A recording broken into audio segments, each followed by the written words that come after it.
नमस्ते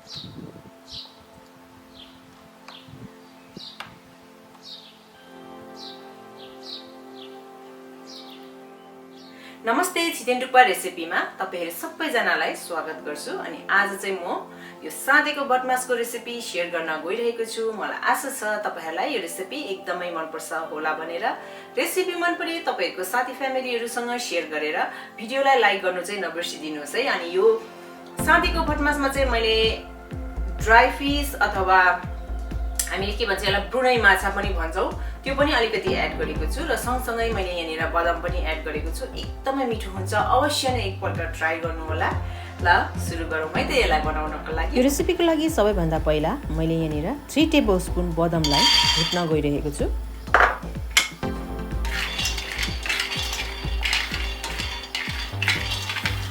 बदामलाई medium to low हिटमा 10 minute जस्तो भुट्नु भयो भने एकदमै राम्रो यो भुटिन्छ। राम्रोसँगले भुटेपछि ग्यासलाई अफ गरेर यो बदामलाई एउटा प्लेटमा सेलिनुको लागि ट्रान्सफर गर्ने। अब त्यही प्यानलाई सफा गरेर मैले यहाँनिर तेल तताउँदै छु। यो तेल चाहिँ भटमासलाई डीप फ्राई गर्नको लागि तताएको हो। यहाँ मैले रातभरि भिजाएर राखेको भटमास छ। अब यो भटमासलाई चाहिँ मैले फ्राई गर्न गइरहेको छु। तपाईहरुले यदि फ्राई गर्नु चाहनुहुन्न भने तपाईहरुले त्यतिकै ड्राई सुक्खा भटमास पनि भुटेर यो रेसिपीमा युज गर्न सक्नुहुन्छ। तर मलाई चाहिँ अलिकति डीप फ्राई मन पर्छ, त्यही भएर मैले चाहिँ यहाँनिर डीप फ्राई गर्न गइरहेको छु। सँगसँगै मैले यहाँनिर सानो बोलको 1 बोल चाहिँ ब्रुनै माछा लिएको छु। झिङ्गे माछा पनि भन्छ कतिजनाले, ड्राई फिश। यो एकदमै स्वादिलो हुन्छ र यो माछा पनि मैले राख्न गइरहेको छु। अप्सनल मात्र हो, यदि तपाईहरुकोमा छैन भने नराख्दा पनि हुन्छ। भटमासलाई फ्राई गर्नु एकदमै धुवा आइन्जेल तेल तताउनु पर्दैन। तेल मिडियम तातेपछि तपाईहरुले यो भटमासलाई फ्राई गर्न सक्नुहुन्छ। तर भटमासलाई एकदमै तातो तेलमा छिटो फ्राई गर्नु हुँदैन, किनभने बाहिरबाट छिटो फ्राई भए पनि भित्र यसको राम्रो फ्राई भएको हुँदैन। त्यही भएर मिडियम हिट राखेर तपाईहरुले फ्राई गर्नुभयो भने पर्फेक्ट यो फ्राई हुन्छ र एकदमै मिठो पनि हुन्छ। भटमास एकदमै राम्रोसँगले फ्राई भइसकेको छ। कलर देख्दै ल हेर्नुस् त, गोल्डन कलर राम्रो आएको छ। त्यही भएर अब यो भटमासलाई चाहिँ तेल राम्रोसँगले तारेर निकालेर तपाईहरुले बोलमा अथवा प्लेटमा एकछिन सेलाउनको लागि साइडमा राख्न सक्नुहुनेछ।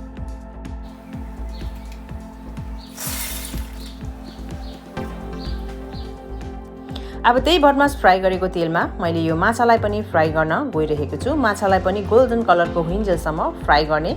यो माछा छिट्टो फ्राई हुन्छ, तपाईहरुलाई धेरै समय लाग्दैन माछा फ्राई गर्नको लागि।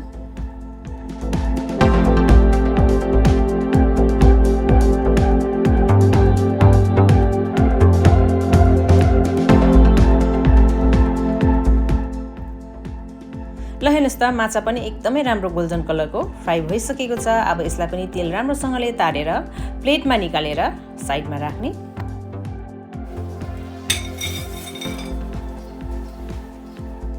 अघि भुटेर राखेको बदाम पनि एकदमै राम्रोसँगले चिसो भइसकेको छ, यो सेलिसकेको छ। अब यसको स्किनलाई सबै यसरी निकालेर पहिला सफा गर्ने।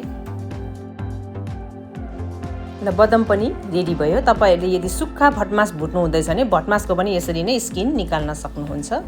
र अब एउटा ठुलो मिक्सिङ बोल लिने। यो मिक्सिङ बोलमा चाहिँ सबैभन्दा पहिला मैले यहाँनिर भटमास राख्दै छु। अब यसमा मैले बदाम पनि राखेँ, ब्रुनै माछालाई पनि राखिदिने। सँगसँगै त्यसमा राख्दैछु मैले एउटा सानो प्याजलाई यसरी लामो लामो गरेर काटेको। यदि तपाईहरु चप गर्न चाहनुहुन्छ भने चप पनि गर्न सक्नुहुन्छ।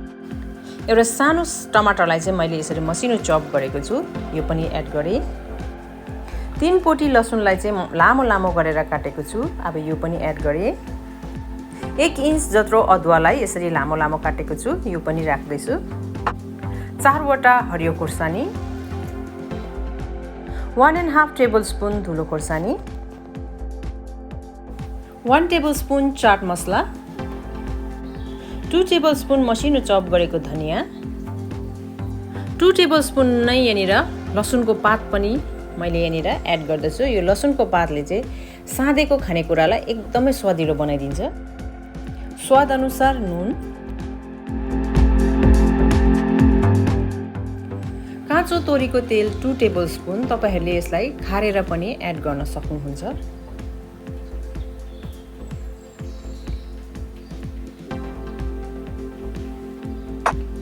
आधा चाहिँ मैले यहाँनिर लेमन जुस एड गर्दैछु। मैले यहाँ लेमन आधा भागमा काटेर यो डल्लै लेमनको जुस एड गर्दैछु।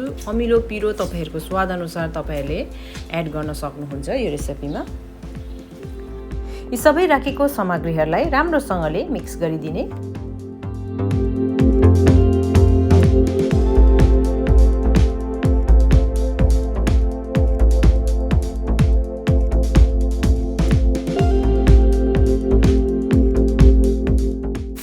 र यसरी चाहिँ तपाईहरूले भुटेको बदाम मात्रै पनि साँधेर खान सक्नुहुन्छ अथवा भटमास, अथवा तपाईहरूले यो माछालाई स्किप गरेर बदाम र भटमास मात्रै पनि साँधेर खान सक्नुहुन्छ। एकदमै मिठो हुन्छ।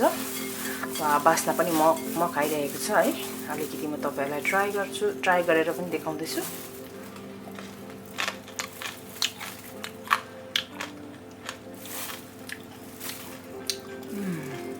र अब यो साँधेको भटमास बदाम र माछालाई तपाईँहरूको कुनै पनि फेभरेट ड्रिङ्कसँग इन्जोय गर्न सक्नुहुनेछ।